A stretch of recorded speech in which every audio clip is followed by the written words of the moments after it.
Radiant team ban.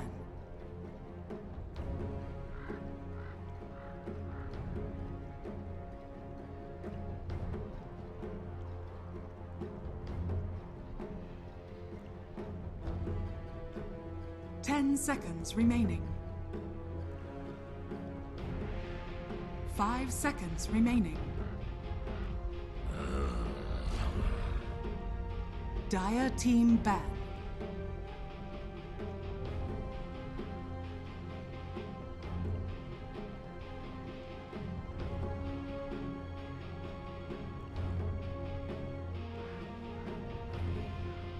Ten seconds remaining. 5 seconds remaining. Reserve time.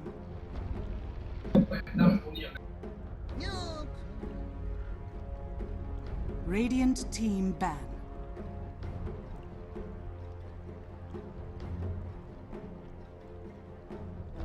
No. Dire team pick.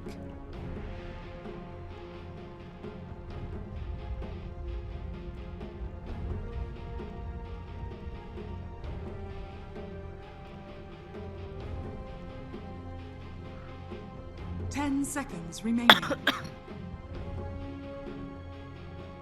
5 seconds remaining. Faceless Void. Radiant team pick. Elder Titan. Tide Hunter. Dire team pick.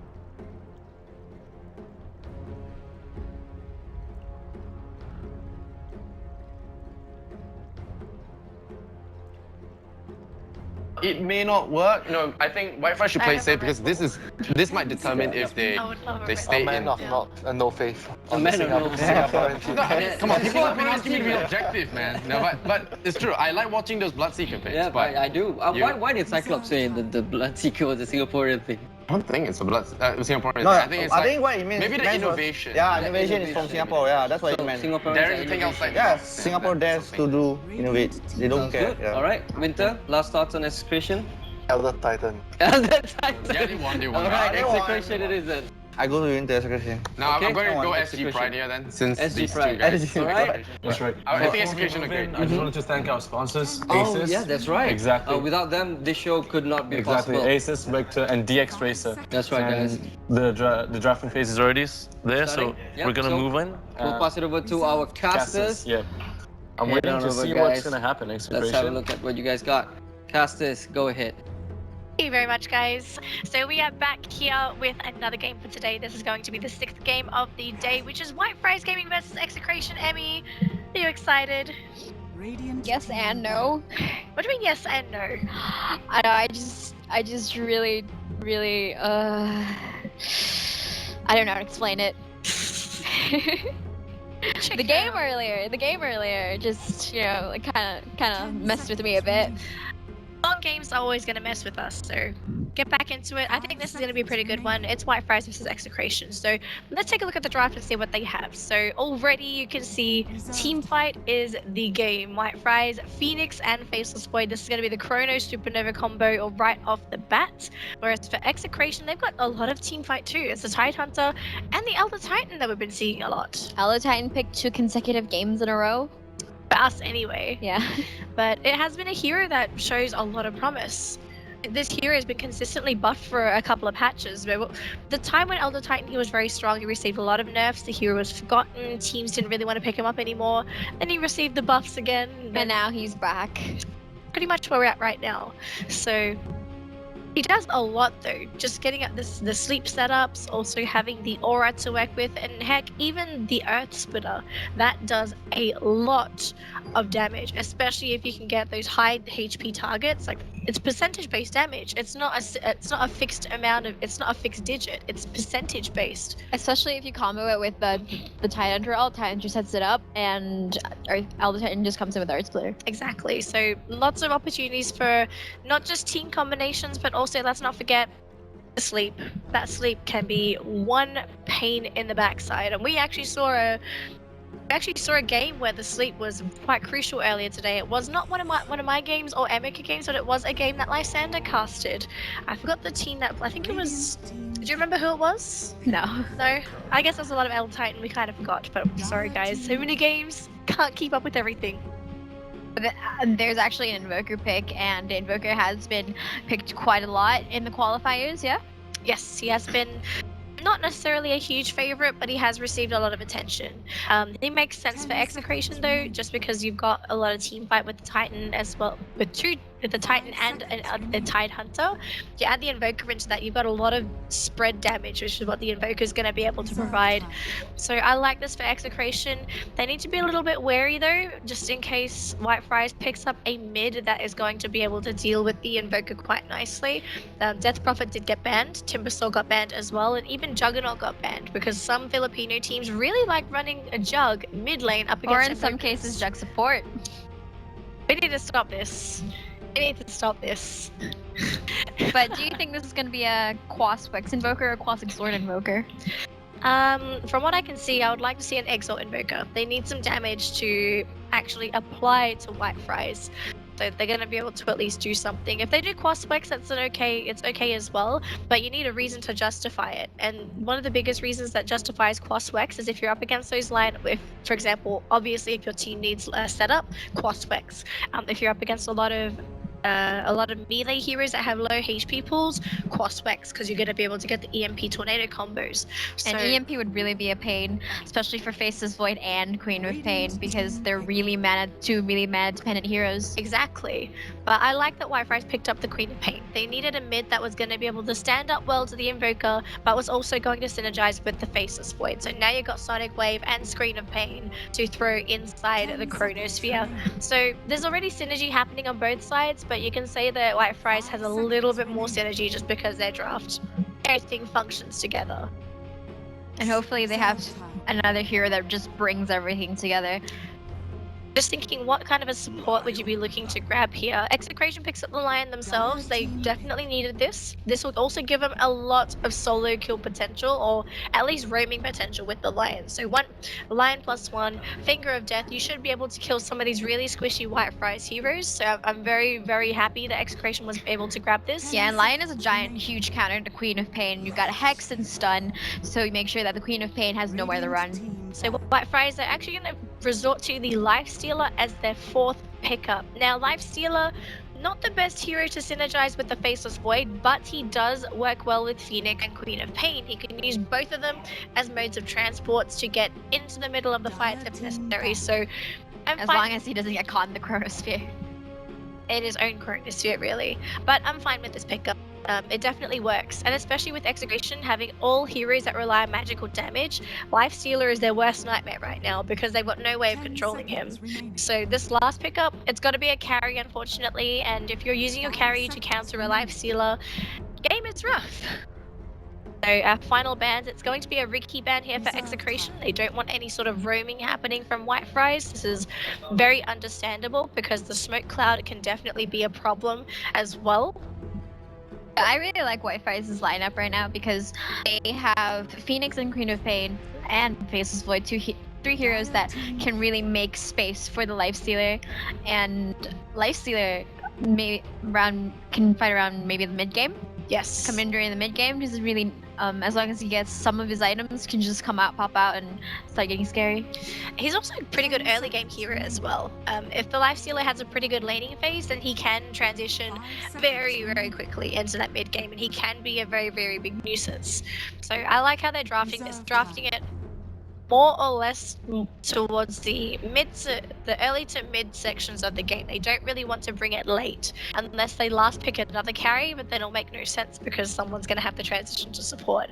So for Whitefriars, I am expecting a support for their last pick of position 4. Whereas for Execration, they need a carry. Oh, Enchantress! Enchantress, okay. Position 4, this is a jungler. She will also be able to apply pressure. Okay, but like you don't understand how much I love Enchantress. Okay, like so much. She's probably like my favorite hero in Dota. Okay, you have your Enchantress pick now. But she does work with Whitefriars though. It helps during the laning phase to help them reach the snowball that they want to reach. Especially Enchantress is so versatile. She can be a support, then transition mid game into a carry, and especially with Faces Void's Chronosphere, Faces Void Chronospheres, you have Enchantress right outside just hitting you in the face, being like, hey, what are you gonna do now? You can't do anything. Exactly. And if you also think about it, Execration doesn't have heroes that can kill Enchantress. Like Lion and Invoker can, but Can burst them Weaver, down, but Weaver, they're- Tidehunter, and Elder Titan. Yeah. They're more high target profiles for Lion to actually finger.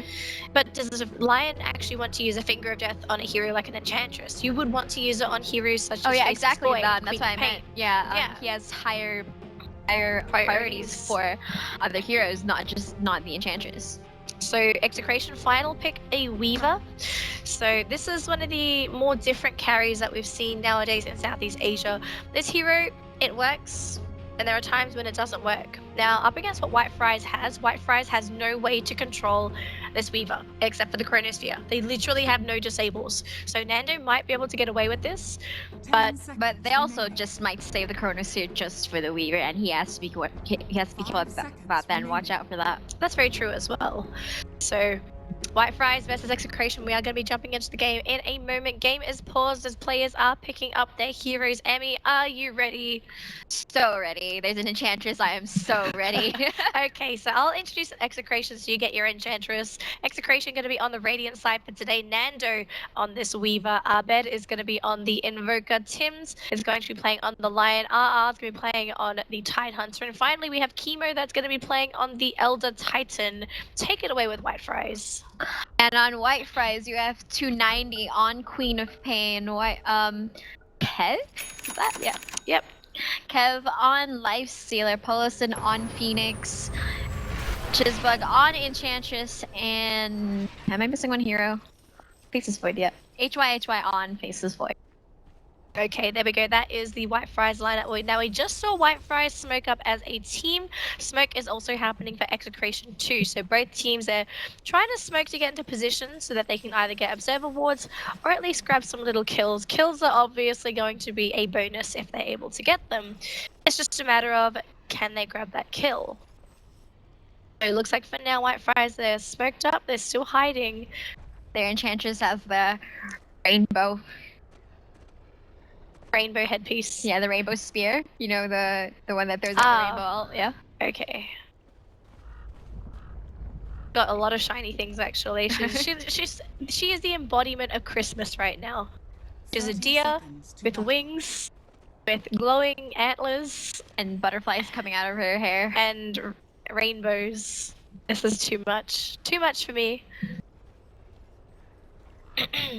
So it looks like it was going to be White Fries trying to contest for the bottom rune, but it seemed like they changed their mind. They said, okay, we're going to take the top rune instead because Execration wants to control that bottom rune. So it's more or less just going to be an even trade here. Mid for mid, or is it going to be someone else? Okay, so mid for mid. Both of them going to grab their T runes so that they can grab their first set of items as soon as possible.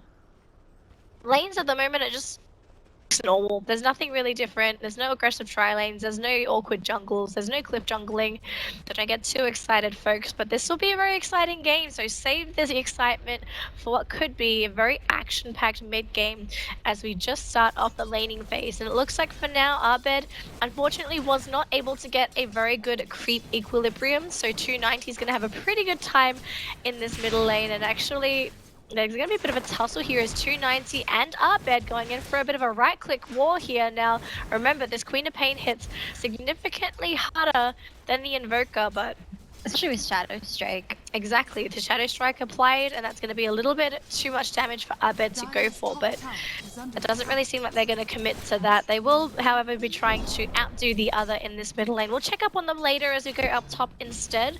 RR playing on the Tidehunter. He is up against a Lifesteal and Phoenix lane. Now, keep in mind, Tidehunter, he is a pretty solid offlaner. There are some circumstances where he will have issues. This game, it's just a Phoenix Lifestealer lane. I don't really think RR should be dying in this lane. He will be harassed. That should be more or less it. The laser will be a problem, but if he plays this he's not right, going he to should take be much fine. damage because he has Kraken Shell. Not yet. He only has But the he Anger will Smash. have Kraken Shell. Yeah. So down towards that bottom lane, it's going to be a dual lane as the Enchantress has Over on decided the top to lane, you come got up. Phoenix coming into Sunray. There's Titan, he's being slowed a lot right now. There's Kraken Shell being picked up, and Rice Stealer gets first blood. So the moment I left the lane, they wanted to do something. It's not fair. It's just not fair. Gosh, it's okay, we didn't miss first blood. We didn't. You didn't. I probably would have.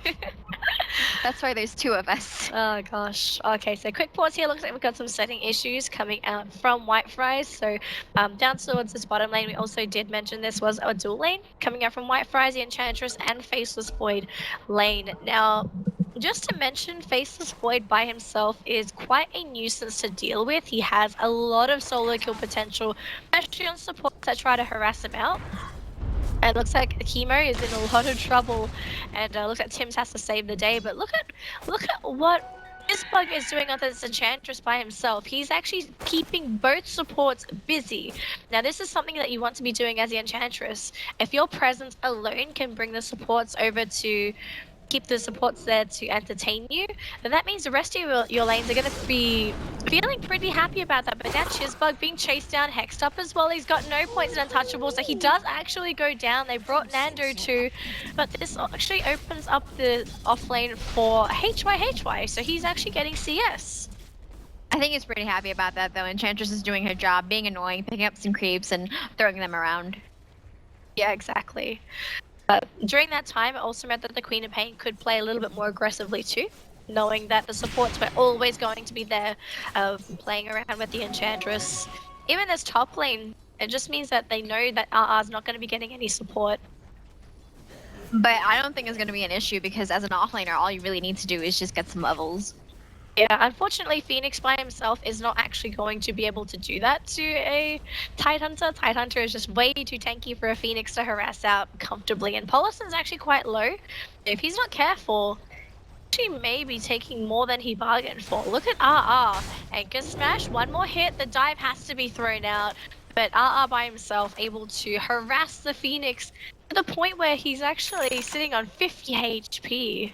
And actually have a backstab in the middle lane. Chisbug, he's found Arbed, the Enchantress comes in. This big giant centaur, Arbed is going down. The Phoenix did commit suicide to go back to Fountain, but now it looks like Chemo wants to go for a kill under 290. He has Blink in 8 seconds. Can he outrun Chemo? Chemo's low now. He has to actually decide, does he fight? No! He does not die, but does this Invoker get the Queen of Pain? He does. Gets it with the summon, but at the end of the day, Queen of Pain survived till the very end of that. So it meant that the Queen of Pain is going to have access to all those levels from getting kills. Yeah, you got 2 for 1, Invoker and Elder Titan for the Queen of Pain. And it was kind of entertaining to see because Enchantress was actually trying to kill the Forge Spirit. Oh, top lane, he was getting jumped on, but unfortunately for Kev, he was getting a little bit too low and was feeling rather uncomfortable about getting Anchor smashed in the face. So they did decide to abort the mission for now, but they'll be back stronger than ever. Just needs to regen a little bit back up. Unfortunately needs to go back to Fountain before he's going to be able to come back into that top lane. Looks like Enchantress, she did pop into middle lane again, but Arbed being on the high ground and also having the infused raindrop, that he's not going to be an easy target to take down. So take a look at the last hits and denies. We currently have the Weaver leading at 31 CS and 12 denies. So Nando's actually doing a pretty good job by himself, being able to not only survive through high, but also being able to last hit. Compared to the Lifestealer, who is the counterpart to this Weaver. Kevin, he is farming, which is pretty good for the Lifestealer, but he is a little bit behind. In third and fourth place is both mids, Queen of Pain and Invoker. They are relatively even, but you could say that at this point, 290 has the edge. Yeah, he has the upper hand right now. He's almost level 6. Once he gets a Sonic Wave, he's going to go out and start ganking. He might not start ganking at level 6. He may actually go at level 7 after he gets that third point into Scream of Pain. You want that little bit of extra burst before you can really do that. Looks like Nando down bottom, harassing out HY, even going for the time dilation as well. TP straight out. Nando knows he can't live through that and he can't actually commit, so he lets him go, but instead Arbed may be on the receiving end of a little bit more pain as Queen of Pain getting Cold Snap, taking a lot of damage, but managing to blink out of their Sunstrike. Oh, that was really close. That was pretty close. Did not connect though, but Arbed's gonna have a pretty good time in this middle lane now, feeling much more comfortable. It might not be for long as Polison is here with the level 2 Sunray. I wanted to call it Hyper Beam, but I might get flamed for that, so I'll leave it at Sunray. Oh my god, she doesn't know what she's talking about. That's not a hyper beam. Oh no. What are we gonna do? Spam Twitch chat. Oh gosh. We do have Enchantress going back into the enemy jungle. She has a Centaur creep as well. It looks like for now it's just more or less going to be a more passive state of farm for both sides. The Enchantress actually decided to go for the Zeta Basher because it has access to that Purge. This Purge could be a very interesting spell to use, especially when it comes to catching out onto our bed, but has the Enchantress been spotted out? There was a ping coming out from the Lion, so I believe they may have actually spotted this.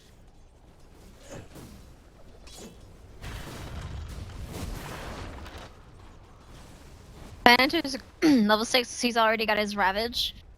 He's really low on mana though. Yeah. And Lifestealer picking up the Helm of the Iron Will to go for an armlet. Yeah, at this point it's rather standard. Taking a look at net worth, Weaver as well as Lifestealer are pretty much on par in terms of net worth, so not really that much difference, not really a big gap. So at this point, the carry is not really going to be able to have a step above the other. Everyone else, it's really even. It's just Dire Radiant. The Chronos Spear committed onto Chemo. Now the Enchantress is here as well. No level 6, but they should be able to grab this stun as well to guarantee that kill. Now they might try and go for HY. He has Time Walk in 1 second. Goes over the tree line and Nando. Does he change target instead? He is thinking about Chizbug, but with the enchant, the Untouchable.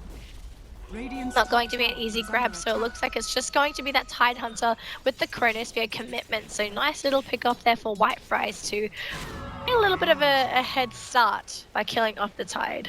I'm feeling... I feel really sorry for the Elder Titan. He's only level 3, but he has been doing some work. He's been trying to zone the Faceless Void out, yeah? Yes, he has. Not really too much success though. Faceless Void by himself is a very difficult hero to kill off, and it looks like they were thinking about jumping onto Chizbug there, but Chizbug is an Enchantress. He's just way too elusive. And he's really fast as well, especially with a Windlace and boots. He's also got 1 point into heal, so he would not necessarily be the easiest kill. Looks like just gonna go forward, use the Iron Talon. Kill off one of the creeps a little bit quicker, but TP coming through. Lifestealer is incoming. Lifestealer inbound, and Kevin is here for the party. Unfortunately, the party has already dispersed, so this point is just left to do whatever he wants. Looks like they are thinking about going on to 290, but it's just a Elder Titan, no setup, so looks like it's going to be okay for this Queen of Pain. Gonna live for another day. Oh, Enchantress. The Lion's not level 6 yet, so it's gonna take some time to take down the Enchantress. It will take a while, definitely. So back to our normal trend. Top heavy net worth here for Execration. They've committed everything onto the Weaver and the Invoker.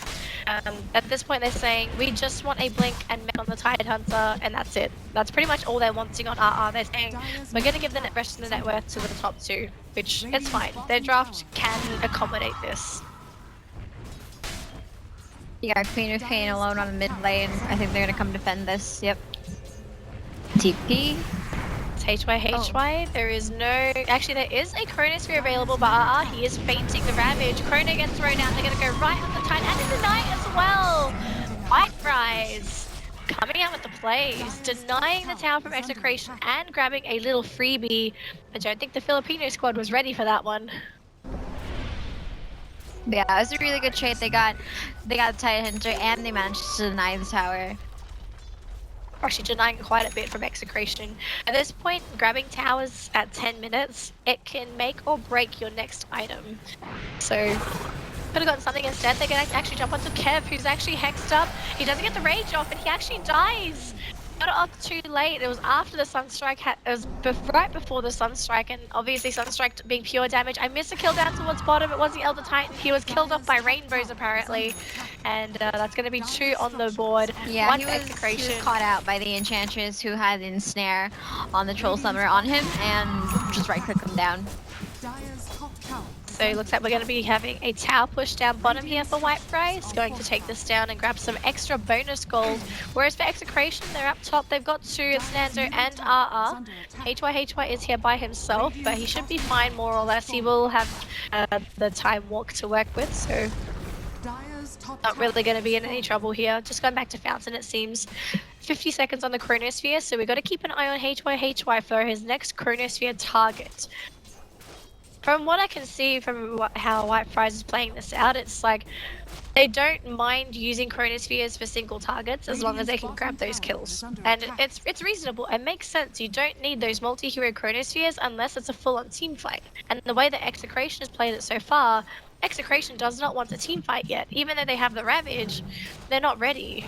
Because they're waiting for the Elder Titan to get at least level 6 so that they can use his Lord Splitter, because right now he's at level 5. So got a smoked up Tims. He has a observer ward, but he may run into 290. Pops the double damage. Sunstrike is there. Finger of Death. 290 gets hexed up, but they can't follow up. They need a little bit more damage. I actually forgot to close this. Looks like the Lion gonna die instead. 290. Almost being a victim himself, but instead being a bit of a hungry one. If he actually got the Queen of Pain, that would have been really clutch though. Oh, Paulison, he has no dive. 15. Oh, he actually could have thought about going for the Supernova, but instead, not expect the Weaver to grab that last hit. So unfortunately for Paulison on the Phoenix, that just ends up being an easy kill for the Weaver. The Weaver's got a Dragon Lance. Yep, he's got really good range. 565 range on this Weaver. So he's hitting from quite a ways away compared to what we typically see from Weavers. So it looks like for now, no one's really in a spot to assert that much map dominance. No one's really looking for those kills all the time. No team is actively saying, okay, we're going to keep roaming this hero because you want to delay their item by 5 to 10 minutes. No, that's not the case here. It's more or less teams are saying we are going to grab kills whenever we find them, but we will prioritize farming. Now We got a smoked up Phoenix with the Lifestealer. and they're gonna go right onto Tims. Now do they get it? They will. Whoa, he died so quickly, Chronosphere. And down towards that bottom lane. Now can they kill Nando? They need a bit more. He gets the ult off. Nando still in trouble, and he does not have another Sakuchi, so he goes down. Very nice play from White Fries. That's 2 more kills on the board, and that's going to be a lot of gold going into the pockets of the Dire Squad. It looks like they're going to commit down bottom now as they've got everybody down here. Do they push? Or do they wait? Because we might have a bit of an engagement in this middle lane as 290. He was probably going to get jumped on by Chemo, but they changed their mind last minute. And you got Enchantress with the Dragon Lance as well, so that's gonna do a lot of damage.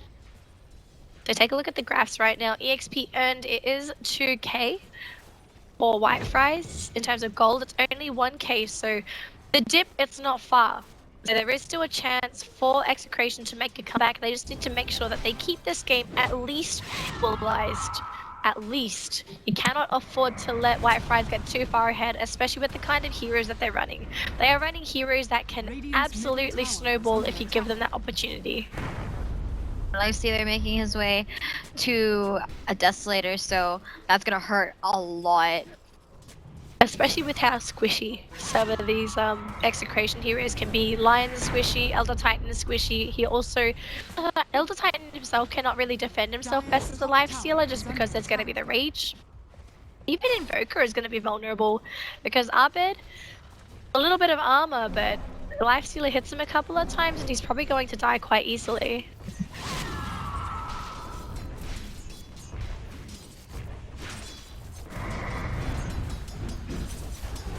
Take a look at item progressions really quickly again. So we have the makings of an Orchid coming up for 290, so he wants to be an active Queen of Pain with a silence to work with. It makes sense, especially once you're going up against a Weaver who has not decided to go for Lincoln Sphere but has picked up the Dragon Lance instead for stats. Everything else more or less standard. Abed needs some time to catch up. He's got his hand in Midas, so he wants to get as many levels as possible, but look at Kev. A lot of damage from Nando. He's going to be okay for now. Outside of that, not really seeing anything for either squad. Probably just going to be the Veil of Discord, yeah. Not Veil of Discord, the Veil. But Veil? Flats. There we go, flats. I was like, it's a B word. Vlad and Flats. Veil are two very, very different items. That's all I can say. But they both start with V. That's the only similarity they have. Yeah, that's true. So Vlad's finally done for the Faceless Void. But no one's really ready to fight. Everyone's just farming at this point. So it looks like we're going to have another 20-minute, 30-minute farm fest into fighting, which I'm rather sad about because yesterday we had so many games where teams were absolutely relentless from minute one, where they would keep applying pressure right after the laning phase, but that just doesn't seem to be the case today. Today it's been the days of farm, and then that one late game fight that dictates the end. Because teams realize now what's at stake, so they really wanna wait and farm up all their items to make sure that they can actually win team fights. Absolutely. So farm is still going. We do have Polison coming in with a Lifestealer Bomb again. Now, it's a matter of who they manage to find, because as it is right now, no one's showing themselves, although Elder Titan may. They will show Arbed, and Arbed instant TP. Now, will they be able to kill Arbed? They need a little bit more. The sleep comes through. Sunstrike does not land on Polison, but Arbed could be very happy that he was able to get out of that. If the Enchantress came in a little bit quicker and got maybe 1 or 2 shots in, he would have died, but Chemo instant TP. The lack of disables is actually really hurting Whitefriars, because everyone on Execration, they see Whitefriars, they know there's no support, TP out, and that's it, they're home free. The only disable is a Lucky Bash or Chronosphere. Yeah, exactly. Or an egg at the end if they're lucky. You would have to pop the egg before they TP out to get the cancel out off in time. It's a 6-second drop from that Phoenix. Yeah, they're gonna push out this tower. I don't think they're gonna have any issues with it. So absolutely not. Oh, so it's a 5-man party. He came in. They just go for the feast, or at least the slow. So gonna be it. Everyone disperses. So the moment Wi-Fi sees anybody, they're out of there. Oh, this Faceless Void is in a bit of trouble right now, though. He's got Chrono though, so he can probably use it if he wants to, but nope, going to the 3-line. Instant TP, they commit the Ravage, and HY. Oh, gets fingered as well. He thought he was safe. I thought he was safe. Oh gosh, just gets ripped to shreds. Or, Let's not go there. So it looks like they're now Execration. They're going to group up. They're going to push up top because they know the Chronosphere is down for 25 seconds. And with that buyback, there's really not much that Whitefriars can do to respond outside of maybe just throwing out all their spells to slow them down. They don't have the best heroes for this, unfortunately, so they might just have to let this go. Queen of Pain is here. So Phoenix is here with a Supernova as well. Tower goes down and no one has contested. So Whitefriars, they let that tower go.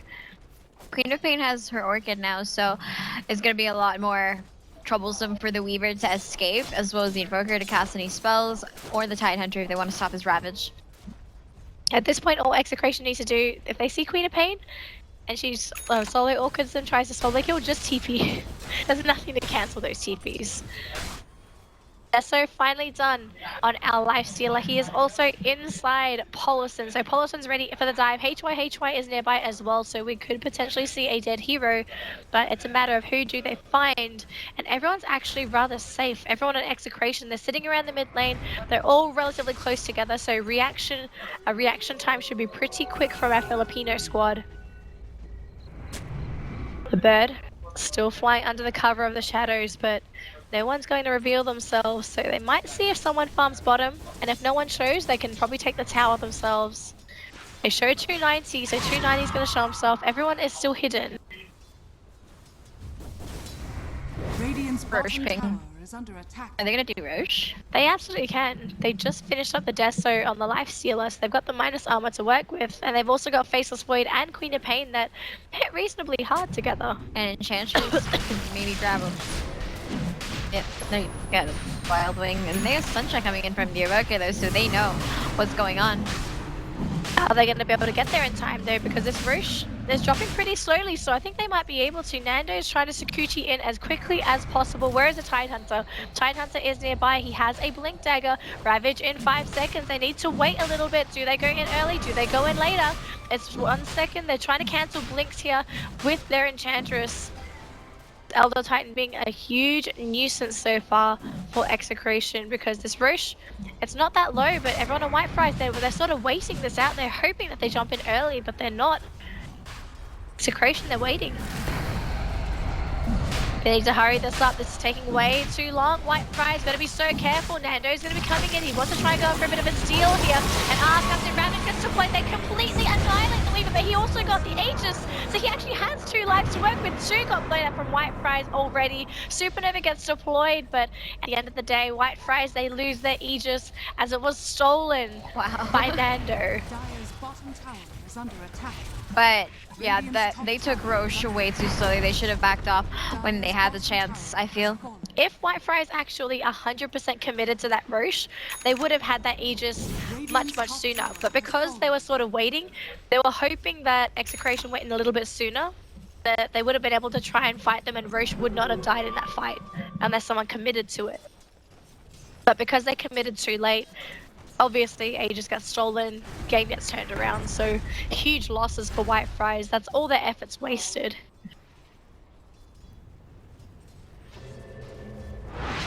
The Lion's got a Blink Dagger in his inventory, so that's gonna definitely help a lot more. A lot. A lot, that's for sure. Mechanism is also completed on the Tide, so they've got some regen to work with. If you look at Whitefriars, they don't actually have a mech carrier of their own, so this is actually an advantage to Execration, having this little bit of extra regen going their way. 200 HP can make or break a fight.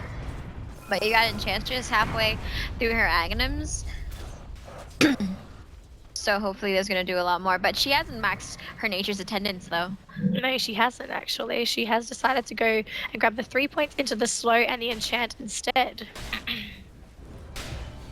So for now, Ward gets put down, but it gets spotted. He actually put it in tower. Yeah, that was range. the edge of the tower actually. That was right there. It was here, wasn't it? It was like, oh no. this He spot. put it around here. It was like right at the edge of where the tower was. That was a misplay from Paulison. Paulison. Please. Please, Paulison. That was unfortunate though. That was rather unfortunate.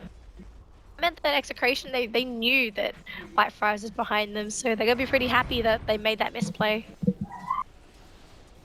So again, more passivity. I'm not ready for games like this. I'm gonna be honest. Games like this, it's too slow for me. Maybe it's just me. Teams slowly farming away. Teams they do have fights every now and again, but there are moments like this when you sort of wish that you're casting Russian Dota. Russian Dota is insane. But all of a sudden it looks like they've heard my calls. They're gonna try and jump on the HY. This is with the help of Tims. They finger of death as well. They need to commit. They get HY before he gets a time walk off, but they will get the kill on Tims with the help of the chest bug. Now will they be able to kill off the Tidehunter? Phoenix actually dies in the backlines because of that Weaver, who also time lapsed out of there.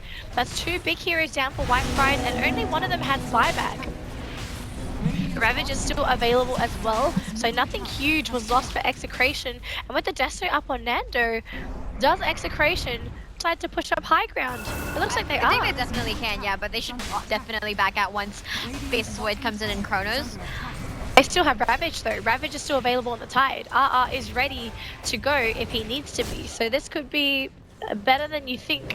290 is trying to split push, but it's just a Queen of Pain. He actually cannot push out fast enough. But they actually get the mid tower though, so that's gonna leave their racks vulnerable. So next fight, we gotta expect Execration to try and go for that mid push. Let's take a look at the graphs really quickly here. It's 25 minutes and we have a 4k EXP lead here for Execration, where it's only 5k net worth lead. So this honestly could have been a lot worse for Whitefriars, but it's rather stable. It can definitely swing in the other team's favor, depending on how they want to play this through. So, Whitefriars, what is the plan? What do they do? What are they technically waiting for, right? This is the funny thing. Queen of Pain, he went for the Orchid, which is, it's a fine item. It's a good item for Queen of Pain. If you pick up an Orchid and your team is going to play passively, it's a wasted slot. You could have actually used this for something else. Like an Aghanims or something, an Aghanims, an earlier BKB, something else that he could have used now. But because he managed to pick up this Orchid first, he's technically delayed his other core items that he would have actually been able to utilize at this point in time. But I don't think that Orchid is completely useless. It's not completely useless, but but for now it doesn't justify the item because nothing is happening. I'm actually pretty surprised Beaver didn't go for a Lincoln's though. She's got an ultimate orb, most probably gonna go for a Manta style, and I guess Manta's a better item choice because really the only thing you have to burn off is the Orchid for Queen of Pain. Well, the thing is as well, right? This game, there are no target disables for Nando, so he doesn't need to go for the Lincoln Sphere. In games where there are disables that could potentially catch and kill a Weaver, it makes sense. But because there's nothing like a Hex, there's no Earth Spike, there's nothing to cancel out, it really doesn't make sense for the Weaver to get it this game. So it's fine that he didn't go for it. And I suppose that Manta is a better item choice because it gives him more damage and more stats, better stats, so. Also, he can dispel the silence, which is further justifies the claim that this Orchid is now useless. Because they never used this when he actually got it. So for 290, I can understand the Orchid pickup, they just never utilized it. Now they found RR. Are they going to commit a Chronosphere for this Lifestealer coming out? No Chrono, they're just going to try and burst him down if anything. Silence as well. Pops a Ravage, they do get the kill up, but Ravage gets deployed. They get the sleep on the two. Polison might die. Polison gets KFC'd. 290 actually gets caught out by R, but he's actually just the Chronosphere, gets thrown up, but no, he actually caught 290! HY! He got caught at the corner of the Chronosphere and the line was just so ready for him. So unfortunate. Chesbug thought he got TP, gets hexed up, gets slaughtered and turned into veal. And White Fries has crumbled. I like how when Queen of Pain got caught in the Chronosphere line was like, my time has come. His He time was so ready for it. Well, obviously if you're on that line, if you see a Chronosphere Queen of Pain that's very low, I think that was really unfortunate though. It was a misplay. Yeah. It was definitely a misplay from HY. He miscalculated the Chronosphere placement. So that screwed over Queen of Pain, and now all of a sudden, double damage Nando. This Rax is dead. 28 minutes in, Raxes are down. Dire's middle barracks has fallen. How do you think White Price is supposed to come back from this? I'm worried that they might not be able to. As you look at the graphs now, 10k net worth lead. It was 4k when we last checked it. It's 10k. It's getting worse and worse. And White Fries, they needed to utilize their Queen of Pain and their Faceless Void much more early on. They could have consistently roamed around, looked for those ganks much sooner. This Orchid pick, honestly, if you're going to pick up an Orchid, you need to use this the moment that you picked it up. You need to use it before Manta Styles come out, before BKBs come out, before any of those items that can dispel the silence come out. Yeah, it just felt like the Queen of Pain was just farming and waiting for something. Because 290, he had this Orchid since, I believe, 17, 18 minutes he picked up that Orchid. And we never saw an Orchid kill. So this Queen of Pain pick, it just feels really redundant. Does it trigger you? Well, they're technically losing the game. It's not just the Queen of Pain. Okay, it's not. I keep on harping on about this, but I feel like this is a contributing factor to why White Fries has lost the momentum that they initially started with. So for now, it just seems like White Fries, they keep trying to go for these life stealer bombs, but I don't think this is going to be the play anymore. They can't just have 2 heroes. They need 3 or 4 to commit onto somebody if they want to grab those kills. Because it's rather impossible to kill. There's actually a lot of heroes that White Fries are going to find difficult to kill. In terms of Tims, you need to get him before he blinks out. Because what White Fries has, they don't have anything like a Hex or a Disable to catch him before it can blink. And he has a Force and a Blink. And as the Invoker, Arbed could potentially get out. He can blink out as well, so he's got access to a blink. There's a blink on the Tide. If Tide doesn't blink, then he can just pop the Guardian Greaves, and that gets rid of the silence. The only person they can potentially get is the Allo Titan, but he has a Glimmer Cape as well. So everyone has an escape mechanism on Execration, so White Fries has missed the timing window that they were supposed to utilize much earlier on. It's just, I felt like White Fries lost their sense of direction. And Invoker picking up a BKB as well, so that's going to make him so much more hard to kill. Oh gosh, it does. It's making White Fries' job 10 times harder than it's supposed to be. 10 times. And this is sort of what they get for not applying this pressure early on. They could have applied it, but they just chose not to. So I think the Roche fight was the one that kind of made them... Threw them off. Yeah. That was definitely a factor, I would have to say. Like, after losing a fight like that, they realized, oh wait, we actually really lost something here. But even though you lose a fight like that, I don't feel like this is the right play for White Fries to try and take it into a later game, because take a look at team scaling. Execration has the better team scaling. But I don't know, hopefully, maybe, like I said, late game decisions are really important. And if Execration makes one little mistake, White Fries could potentially win the game. So Roshan gets taken, put onto the Weaver. Nando's practically unkillable now. There is really nothing they can do to control the Weaver. They can kill him, he'll come back. They could try and kill him again. Chances are their Chronosphere is gone. So all of a sudden, Nando is a huge threat in himself, because he can actually solo kill heroes now. He can solo kill them, and he has a backup plan if everything goes wrong. This is just such a disaster for White Fries. They looked really good earlier on, but it just felt like they did nothing for so long. It really hurt them. Are they gonna come up, push the top tower? Yeah, they are. They're all grouped up. They're all here, so... grouping up together. Aegis as well, ready to go. Now, White Fries, they need to bank everything on getting a good Chronosphere. They need all their spells to land. Emphasis on good. A lot of good. Emphasis on good. Very good. And they're going up high ground. Starting on this tower now. What's the plan for White Fries? He's gone into Polison, but on the low ground actually gets rid of the smoke. So Polison does not have that smoke anymore. Plan here, Polison. Just going to be going for the Fire Spirits now, trying to slow down Nando, but slowing him down like this is simply not good enough. Tower's down, BKB gets deployed, so oh gosh. They get the Chronosphere into Nando, but he has Aegis. This really doesn't matter. White Fries has used all of their ultimates. Now Execration, they're just going to come into the middle of everything. They have Ravage, they have everything. White Fries, in a terrible mistake. They orchid but RR's not dying. He doesn't care. Oh gosh, White Fries, they used everything. Absolutely everything. Yeah, definitely. Oh, That's trying to go in. The Phoenix. This is just such a big disaster. Ravage as well. They found out too. Chesbot gonna go down as well. And Ken, they're gonna lose that next. He has no buyback. This is gonna be it for White Fries. That is it. That one play where they commit all their ultimates to kill off a Weaver. Practically the game. Wow. GG coming out from White Fries, and Execration secure themselves another victory in the SEA round robin stage. They've got to be very happy with that. White Fries, I kind of feel like they sort of drafted themselves into a bit of a hole like that. Their draft did not give much leeway for mistakes. And it wasn't just the draft, it